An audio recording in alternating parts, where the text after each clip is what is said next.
Salam dan salam sejahtera. Ada pencerahan saya berkenaan dengan perutusan Perdana Menteri yang mana tadi dia buat, yang mana rakyat pun mendengar sama isu ini. Tetapi di sini kita lihat bahawa Perdana Menteri ini tanpa berselindung lagi, dia terus mengatakan bahawa dia akan memberi satu kemudahan kepada ketua pembangkang apabila ketua pembangkang ataupun blok pembangkang boleh menyokong beliau terus kekal sebagai Perdana Menteri. Yang mana di sini saya baca sebagai pengiktirafan kepada peranan parti pembangkang yang mempunyai jumlah perwakilan yang hampir seimbang di Dewan Rakyat, ketua pembangkang akan diberikan saraan dan kemudahan yang setara dengan seorang menteri kanan. Ini kata Perdana Menteri kita. Jadi di sini kita lihat bahawa dia cuba untuk memberikan sesuatu yang menarik sebagai tawaran kepada ketua pembangkang untuk terus menyokong dia menjadi Perdana Menteri. Ini adalah yang kita akan lihat sama ada Datuk Seri Anwar Ibrahim akan terima ataupun bagaimana. Tetapi apa yang kita rakyat lihat, yang mana pengumuman dia ini tadi, yang mana dia nak membuat akta lompat parti kalau dia mendapat 2/3 majoriti katanya. Dan begitu juga dia berkata tadi kalau sekiranya cadangan kerjasama bipartisan ini dipersetujui, saya akan memanggil sidang khas Dewan Rakyat untuk membentangkan usul undi percaya kepada Perdana Menteri dalam masa terdekat. Bermakna dia, sekarang ini kalau dia tidak dapat majoriti yang dia rasa cukup untuk dibentangkan untuk membuka sidang parlimen, maka dia tidak nak buat. Kalau dia berkata seperti ini kenyataan ataupun perutusan dia yang seolah-olah memihak kepada diri dia seorang untuk tak payah letak jawatan Perdana Menteri dia ini. Ini adalah satu yang cuba dia putar alamkan, putar belitkan kepada rakyat untuk mendengar. Mungkin pada pandangan dia ini satu yang terbaik, tetapi pada saya sebagai rakyat ataupun pada kawan-kawan yang menonton apa yang saya perkatakan ini, sudah jelas bahawa Perdana Menteri ini berharap untuk dia terus mentadbir sehingga sekurang-kurangnya bulan Julai tahun depan, kerana dia akan mengatakan bahawa tadi akan membubarkan parlimen pada selewat-selewatnya tahun depan bulan Julai. Ini adalah satu yang terlalu lama, yang mana hari ini rakyat dalam keadaan seperti ini. Rakyat mahu Perdana Menteri dan kabinetnya ini letak jawatan kerana sudah gagal. Kalau dia terus kekal dan pihak pembangkang terus menyokong kerajaan dia ini, tidak ada maknanya.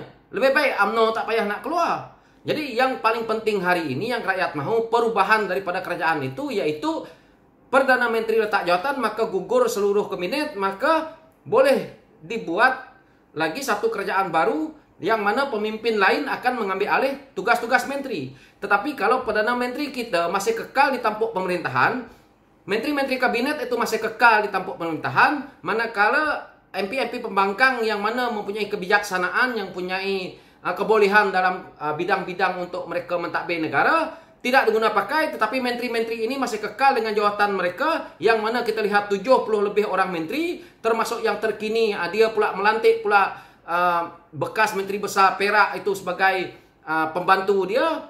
Ini adalah tidak menguntungkan. Jadi Perdana Menteri jangan dia cuba lagi bodolak-dalih dengan isu yang seperti ini. Ini jelas yang rakyat mahu hari ini bukan tawaran-tawaran ini. Yang rakyat mahu hari ini adalah bagaimana dia percepatkan untuk dia buat sidang parlimen untuk membuat undi percaya ataupun tidak percaya. Ini yang rakyat mahu. Tetapi dia nak berdolak-dalih lagi dengan cuba memberi sogokkan tawaran jawatan kepada ketua pembangkang, dan dia nak bercerita tentang peruntukan yang mana dia katakan 300 kepada pihak pembangkang. Dia tidak sedar ke? Dia memberi peruntukan kepada ahli parlimen kerajaan 2 juta lebih. Kenapa tidak memberi kepada ahli parlimen pembangkang 2 juta lebih juga? Hampir 3 juta.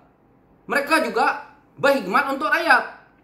Jadi jangan memberi alasan kamu orang mengaut keuntungan di atas, kamu sekarang ini coba untuk memohon, meminta rayuan kepada pihak pembangkang demi kepentingan diri sendiri. Ini pada saya amat bertentangan dengan akar umbi yang di bawah ini, yaitu daripada parti pembangkang dan rakyat-rakyat di bawah ini tidak akan bersetuju jika perkara ini dia coba lakukan untuk menyogok parti pembangkang, terutamanya Ketua Pembangkang demi dia kekal sebagai Perdana Menteri. Ini adalah satu yang bertentangan dan amat salah pada saya yang saya lihat. Dan dia nak cerita juga tentang undi 18, yang mana kalau dia tidak dapat 2/3 daripada undi dia di parlimen, jadi perkara-perkara yang dia nak bentangkan ini tidak dapat, kerana dia nak majoriti 2/3. Tidak perlulah. Sekarang ini yang rakyat mahu Perdana Menteri letak jawatan dan seluruh kabinet itu jatuh serta diganti dengan yang baru, nanti akan dipimpin oleh satu Perdana Menteri yang baru lagi, akan berlaku pilihan raya, dan maka kalau ada 2/3 majoriti di kemenangan yang pihak mana pun yang menang, pembangkang ataupun pihak kerajaan selepas itu, maka bentanglah. Yang sebelum-sebelum ini dulu, kenapa tidak dibentangkan isu ini? Kenapa hari ini sibuk kamu nak membentangkan isu-isu yang seperti ini? Ketidakadilan kamu orang yang ada dalam parlimen selama ini, kenapa tidak dilakukan? Seperti mana yang dia perkatakan di sini. Dia nak memberi hak untuk 50% parti pembangkang ataupun kerajaan duduk dalam parlimen apabila bersidang. Kenapa selama ini kamu cuba menindas pihak pembangkang? Apabila kamu sudah jatuh, hampir nak tenggelam, baru kamu seolah-olah merayu-rayu untuk mereka membantu. Selama ini parti yang ada dalam kerajaan kamu, terutamanya parti PAS, bukan main lagi mengkritik Pakatan Harapan, bukan main lagi kamu mengkritik DAP. Hari ini kamu merangkak-rangkak kepada DAP, kepada PKR, kepada Amanah, kepada Warisan untuk menolong kamu supaya kamu kekal berkuasa. Saya rasa ini adalah satu kerja yang dilihat oleh rakyat akan dilihat sebagai kerja gila. Sudah gagal letak saja jawatan. Bukan kamu satu orang saja Perdana Menteri yang boleh mentadbir negara ni. Banyak lagi daripada parti-parti yang ada selain daripada kerajaan yang boleh mentadbir negara. Seluruh kabinet tu sudah rakyat lihat sudah gagal. Jadi apa lagi yang mahu dipertahankan? Jika kamu nak mempertahankan kabinet itu untuk kamu seorang, tetapi menteri-menteri yang ada adalah menteri yang dilihat oleh rakyat sebagai menteri yang tidak tahu buat kerja, buat apa? Menteri-menteri PAS tu bukan rakyat mahu. Kita lihat menteri undang-undang apa yang dia perkatakan. Kita dengar apa yang waktu parlimen bersidang hari itu, apa yang PAS perkatakan kepada MPPH. Yang mana dia perkatakan mereka mempunyai majoriti. Apabila disanggah berbagai-bagai alasan. Jadi ini adalah dalam parti yang ada hari ini, saya percaya dan yakin bahawa orang PH tidak suka dengan parti-parti yang ada bergabung dalam kerajaan yang ada hari ini. Kerana semuanya pengkhianat, terutamanya parti-parti yang saya sebut tadi itu. Jadi tidak perlulah Perdana Menteri nak mempertahankan diri dia. Di sini kalau saya lihat, kalau Datuk Seri Anwar Ibrahim menerima tawaran ini, bermakna ini adalah satu sogokan politik yang pada saya menjatuhkan maruah dan harga diri seorang ketua pembangkang. Kerana menerima tawaran yang pada saya sangat murah, yang hanya untuk dilantik sebagai ketua pembangkang yang mempunyai taraf menteri seolah-olah menteri kanan. Tetapi jawatan apa? Kita lihat Indonesia, apabila pemilihan presiden mereka antara Prabowo dan Jokowi, apabila Jokowi menang dalam pemilihan presidennya, apa yang dilakukannya? Dia mengambil Prabowo menjadi menteri kanan, tetapi menteri pertahanan menjadi menteri, tahu? Bukan ceritanya ketua pembangkang menteri setaraf menteri kanan. Ini umpama duta khas bertaraf menteri Pak Lebay. Jadi di sini saya sebagai rakyat lihat agak panas, agak emosi, kerana pada pandangan saya Tan Sri Perdana Menteri ini cuba menyogok pembangkang dan ketua pembangkang untuk kelangsungan politik pribadi dia tanpa memikir hak rakyat. Yang dia pikir dia saja yang mampu untuk membangunkan negara ini. Padahal dia sendiri yang berkata bahawa dia tidak mampu jaga 32 juta rakyat Malaysia. So di sini apa ceritanya? Perdana Menteri kita ni, maaf cakaplah, apakah dia bercakap di dalam keadaan nyanyuk? Patutlah dia buat perutusan 24 jam. Tak pernah buat live. Tak pernah nak bercakap dengan sidang-sidang media yang boleh rakyat lihat secara jelas dia nak menjawab soalan. Kerana dia takut apa yang nak dipersoalkan orang, apa yang perlu dia jawab tidak terperinci. Karena dia tidak mempunyai idea. Jelas di sini orang yang seperti ini menipulah. Jadi penipu jadi pembohong. Inilah hakikatnya.